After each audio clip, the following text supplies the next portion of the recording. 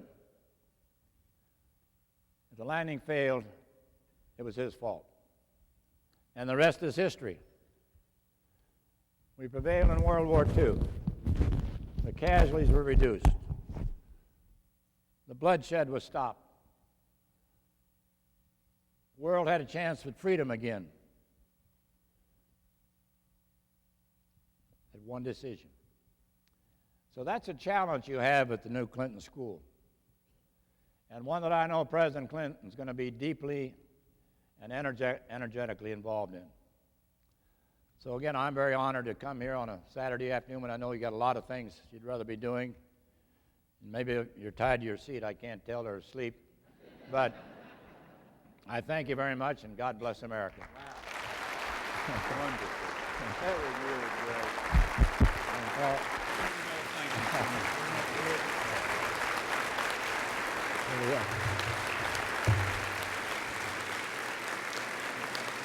This is one of the things.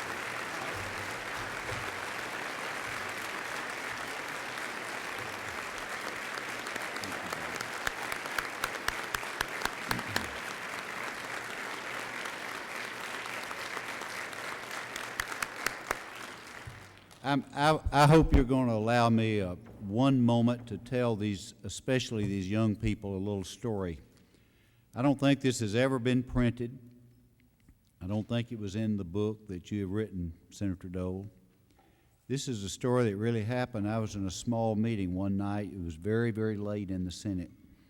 1 o'clock. We were rancorous. Partisanship was everywhere. We were mad, hungry, tired, supposed to be at home.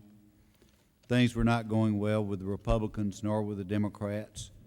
Senator George Mitchell was the Democratic leader. Senator Robert Dole was the Republican leader. We were sitting there trying to strategize, and we realized, you got him. Go get him. Cut his throat. Do it. And George Mitchell looked back and says, I can't do that to Bob Dole. And some to the Dole Institute of Politics, accept it with our very best wishes, Bob Dole. Thank you. Thank you so much.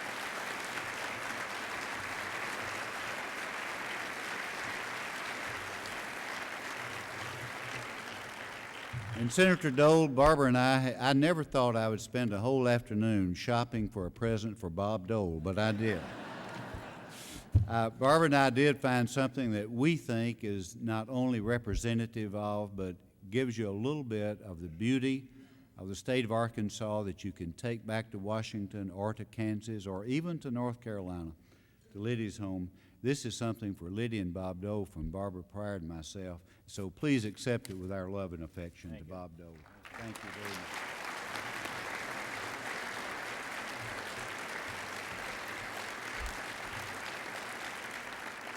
This is the Clinton School of Public Service. This school is about you. We want you to know that this is your school. We want you to know that you're going to be welcome there. We want you to know that there we're going to try to stimulate thought and discussion and debate. We also want you to know that we're going to try our very best to make you proud to say that Arkansas is home to the University of Arkansas School of Public Service. With your help, with your support, we're going to make it that way. We want to thank all of you for coming this afternoon. Thank you very, very much. Thank you, Bob.